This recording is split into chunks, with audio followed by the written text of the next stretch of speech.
ইলিশ ভাপা রেসিপিতে আপনাদের সবাইকে স্বাগতম। আপনি যদি নতুন হয়ে থাকেন আমার চ্যানেলে, তাহলে অবশ্যই চ্যানেলটি সাবস্ক্রাইব করবেন, লাইক কমেন্টস করবেন। নিত্য নতুন ভিডিও পেতে অবশ্যই চ্যানেলটি সাবস্ক্রাইব করে রাখবেন। আজকে আমি মজাদার একটা রেসিপি, ইলিশ ভাপা রেসিপি বানাচ্ছি। সেজন্য আমি এখানে 7-8 টুকরা ইলিশ মাছ কেটে ধুয়ে এভাবে নিয়েছি। তারপর এর মধ্যে লবণ হলুদ দিয়ে মেখে নেব। এটা লবণ হলুদ দিয়ে মেখে ইলিশ মাছটা আমি 3-4 মিনিটের মতো রেখে দেব। আর আমি এখন ইলিশ ভাপার জন্য একটা মশলা রেডি করব। সেজন্য আমি এখানে 2 টেবিল চামচ পরিমাণ সরিষা, 1 টেবিল চামচ পরিমাণ পোস্ত দানা নিয়েছি, আর নিয়েছি 4-5টা কাজু বাদাম। এগুলো আমি একটু জল দিয়ে ভিজিয়ে তারপর ধুয়ে নেব।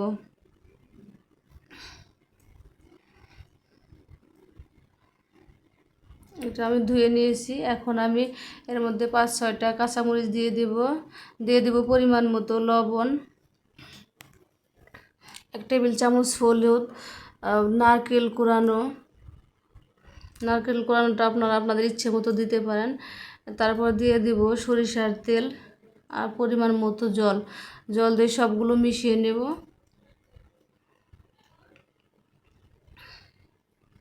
দেখেন কত সুন্দর একটা কালার আসছে। তারপরে এগুলো আমি ব্লেন্ডারে ব্লেন্ড করে নিয়েছি, অনেক সুন্দর একটা কালার আসছে।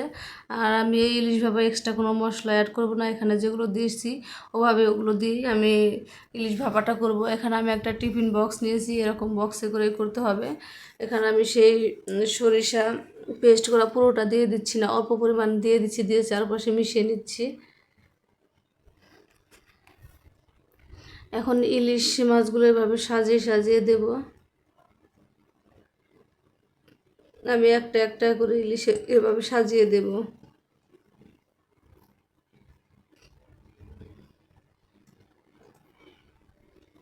আসলে এই ইলিশ ভাপা যে কি পরিমাণ টেস্ট, আপনারা বানালে বুঝতে পারবেন। গরম গরম ভাতের সাথে অনেক বেশি টেস্টি হয়। আমার সবগুলো মাছ সাজানো হয়ে গেছে, দেখেন ঠিক এভাবে সাজিয়ে নিয়েছি। এখন আমি এর মধ্যে সেই বাকি মশলাগুলো দিয়ে দেব। এখানে আমি এক্সট্রা কোনো মশলা অ্যাড করিনি। আমি হলুদ লবণ মরিচ সব পরিমাণ মতো দিয়ে পেস্ট করে নিয়েছিলাম, এজন্য এক্সট্রা কোনো মশলা অ্যাড করার দরকার নেই। এখন আমি এটা মাছের সাথে ভালোভাবে মিশিয়ে দিচ্ছি। অলরেডি মেশানো হয়েই গেছে। এখন আমি এখানে 4-5টা কাঁচামরিচ দিয়ে দেব। তারপর দিয়ে দেব সরিষার তেল।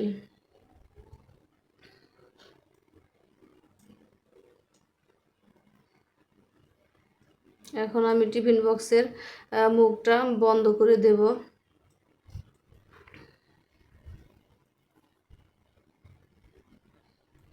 বন্ধ করে দিয়েছি। এখন আমি কড়াইতে অল্প পরিমাণ জল দিয়েছি, জলের উপর একটা স্ট্যান্ড দিয়েছি, আর তার উপর টিফিন বক্সটা বসিয়ে দিয়েছি। যেহেতু এটা ভাপা হবে, জলটা যাতে টিফিন বক্সে একটু পরিমাণে শুয়ে যায় এই অবস্থায় রাখতে হবে। তারপর আমি ঢাকনা দিয়ে দিচ্ছি।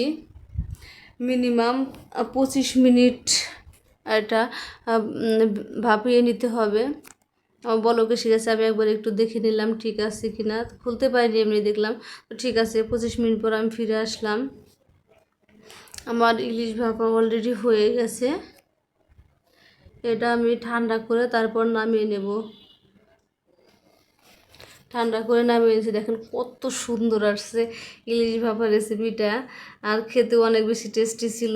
আমি দেখাচ্ছি, এটার গ্রেভিটাও কত সুন্দর আসছে। দেখেন কত সুন্দর আসছে। এখন আমি একটা প্লেটে সার্ভ করে দেখাচ্ছি। আপনারা আমার এই রেসিপি ফলো করে ইলিশ ভাপা বানাবেন, দেখবেন অনেক বেশি ভালো লাগবে। আর খেতে গরম ভাতের সাথে অনেক বেশি টেস্টি হবে।